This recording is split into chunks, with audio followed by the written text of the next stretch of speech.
me in my office, you can see a quote from Carl Jung, which is, beware the man that doesn't feel anything, for he is being commanded by forces, unconscious forces, that he will not meet, that he will not accept. And that's a big part of EMDR. With EMDR, we are looking at accessing some of these very unconscious shadows, which are trapped in our amygdala and are oftentimes, most of the time, emotions that are formed during the time of abuse, right? And so I want to give you the example of a gentleman who I worked with from sexual abuse when he was in elementary school, middle school in the UK, in a public school, where he was living.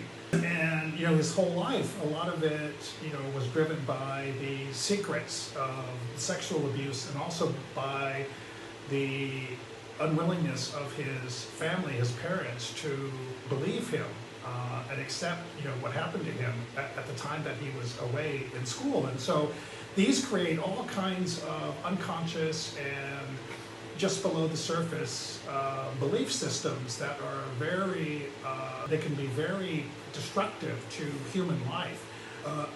I'm not worthy. I don't deserve to be in a relationship. I can't be intimate. I can't trust anybody.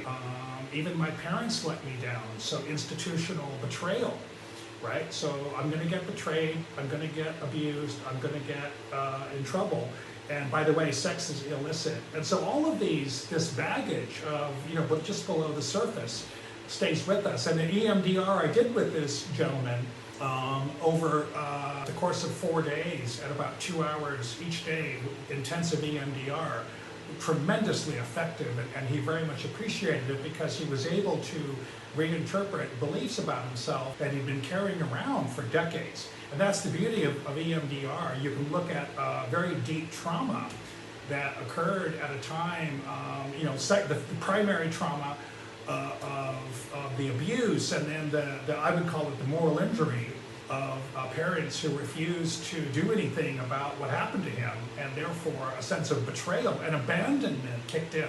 And so that moral injury oftentimes carries an element of abandonment, and that level of abandonment can feel extremely lonely and create an aloneness.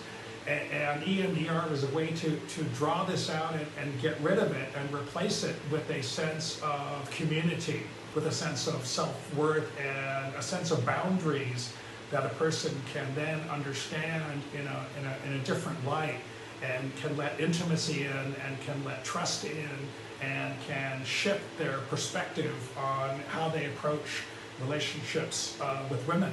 And so this was very effective, and I'm going to leave you with his testimonial on the EMDR that we did over 4 days, over about 2 hours each day.